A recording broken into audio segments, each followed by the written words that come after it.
Welcome to Off Balance, the podcast where faith, family, and business collide.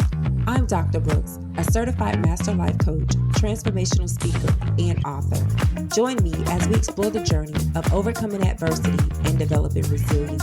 It's time for you to find your strength and reclaim balance. This is Off Balance. Welcome back to Off Balance, the podcast where faith, family, and business collide, and we get real about navigating it all with grace and grit. I'm your host, Dr. Brooks, and today is part 2 of our series on the merit hiring plan. And if you're considering a role in the federal service, you'll want to grab a notebook or at least your phone because we're talking about how the entire application process is being transformed. This isn't just a policy shift, it's a personal opportunity. And I'm here to help you navigate it with clarity, purpose, and peace. So let's start with what's changing. If you have not listened to part 1 of this series, I suggest you pause, go listen to part 1, and then come back because I'm not going to recap what we talked about in part 1. I'm just going to pick up right here. So, we're going to talk about what's changing. The resume rule. So, gone are the days of 5, 6, 7 page resumes packed with dense job descriptions and line by line duties. Under the new merit hiring plan, your resume must now be no longer than 2 pages. You heard what I said. Your resume cannot be longer than 2 pages. Let's say, for instance, you have a resume and it's 5 pages. When you submit that 5 page resume, the HR professional is only going to look at pages 1 and 2. So let's say you're applying for a position, but your experience for that position is on page 3. Unfortunately, you will be rated as not meeting the requirements for the position because you uploaded a 5 page resume and your experience that qualify you for the position in which you're applying for is on page 3. So this is very important. So just 2 pages to tell your story, showcase your skills, and align your experience with the mission. So before you panic, let me reassure you. This change is actually a gift. Why? Because it forces us to focus on what truly matters, not fluff, not jargon, and certainly not filler. So instead, it highlights 3 powerful pillars. The first highlight is your skills. What can you actually do? This is your time to communicate real world competencies, especially those demonstrated through hands on experience or alternative pathways, not, just your education or your titles. And so this is going to give you an opportunity to really highlight your skills.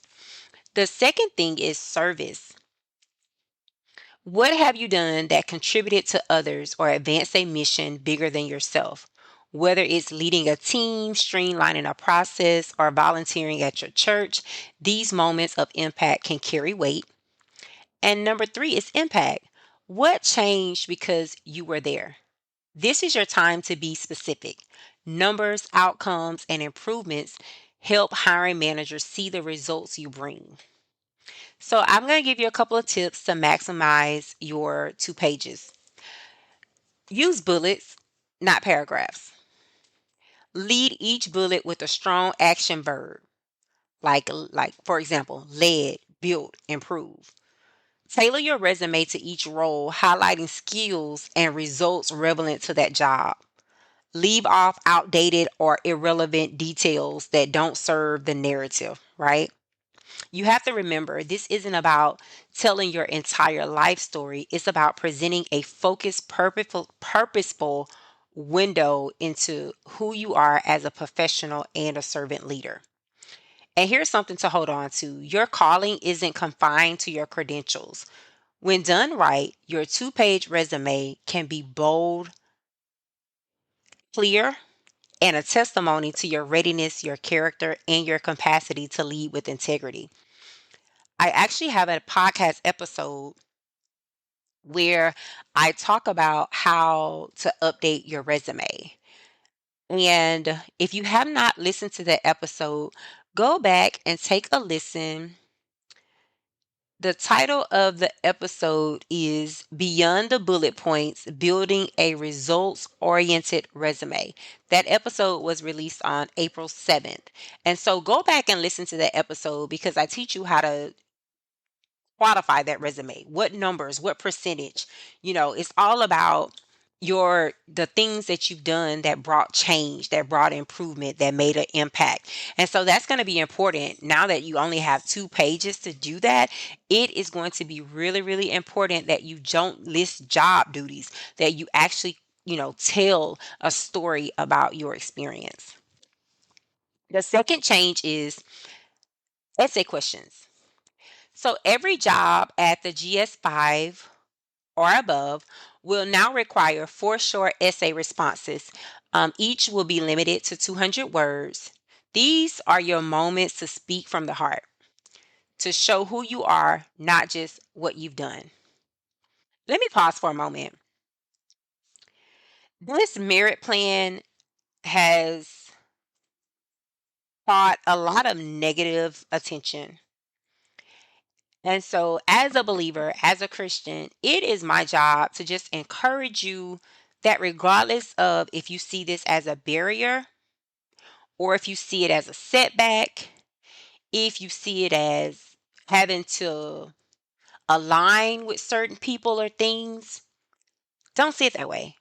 Because Romans 8:28 says, all things work together for the good of those who love the Lord and are called according to his purpose.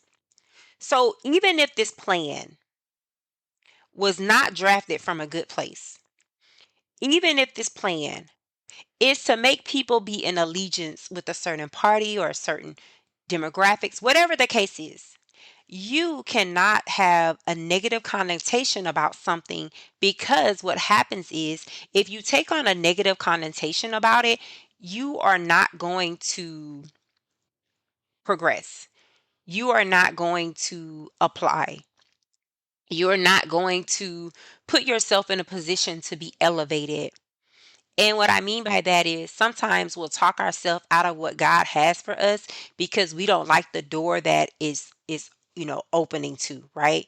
And what I mean by that is God's been telling you you're going to get promoted, or God's been telling you he's going to increase your territory, or God's been telling you new is on the horizon, whatever the case is. And you have an opportunity but now you don't like these essay questions. You're not going to go for it because you are leading with your emotions.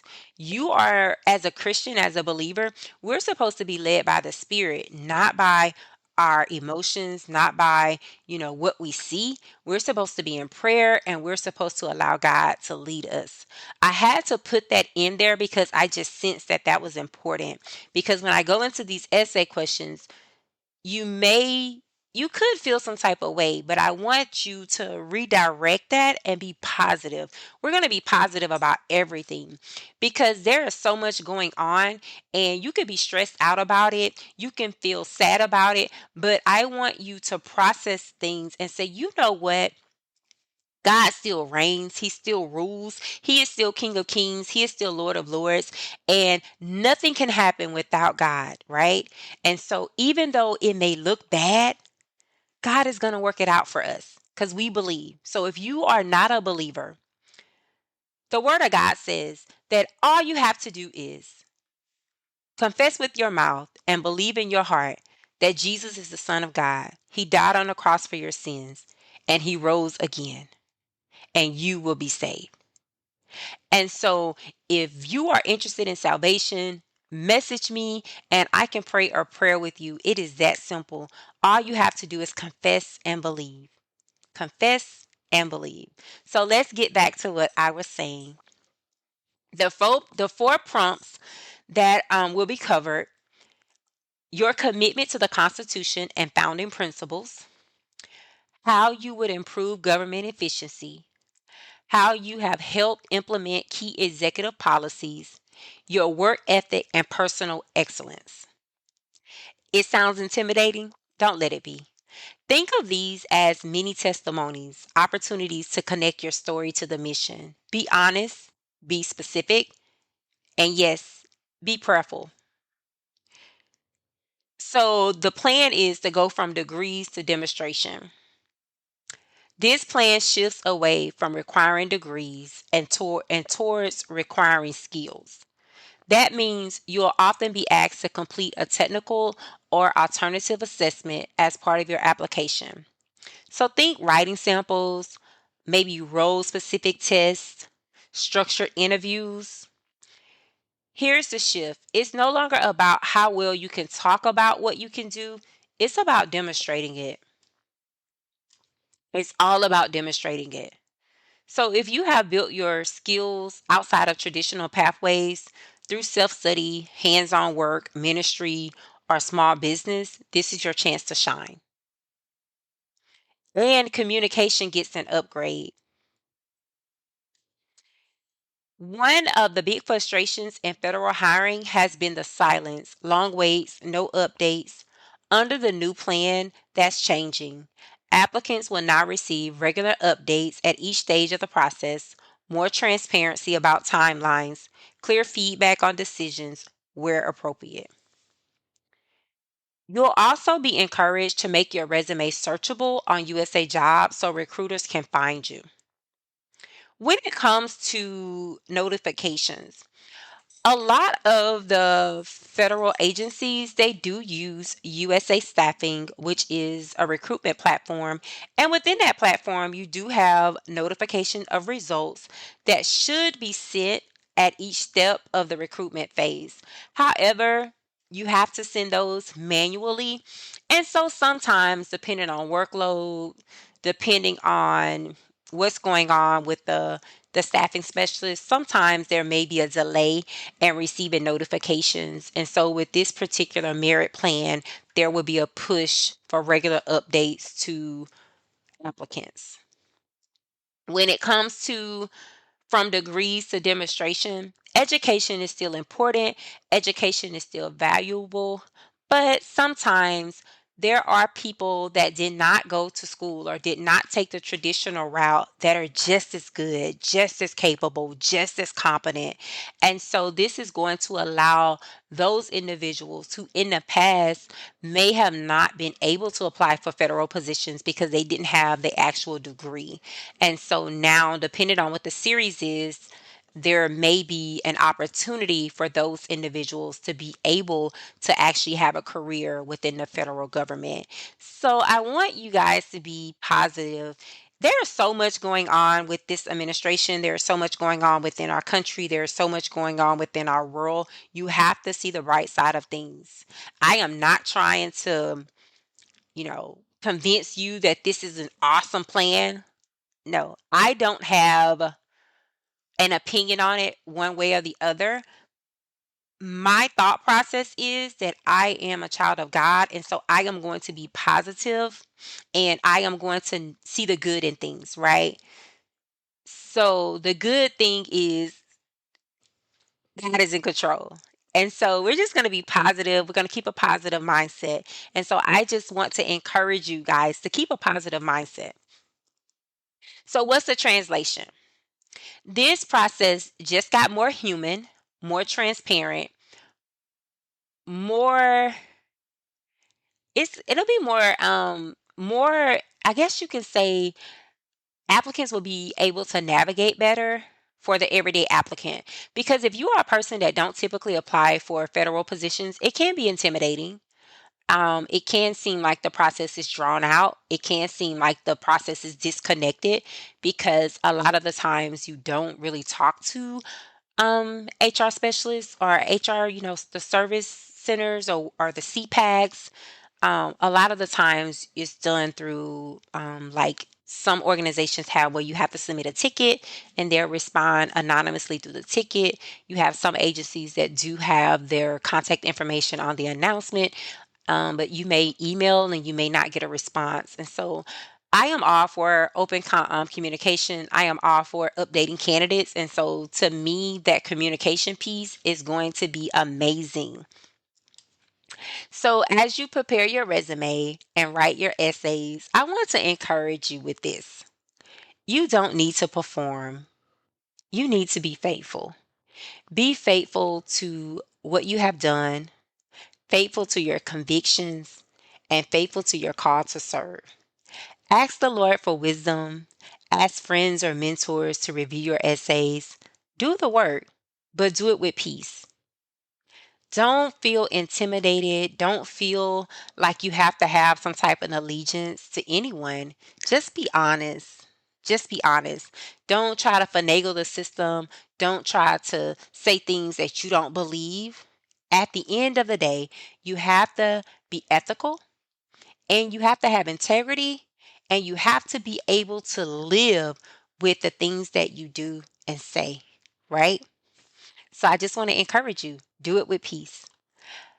The next episode, we will be diving into the actual hiring process, how pooled hiring works, what shared certificates mean, and how to stand out as a faith-filled applicant.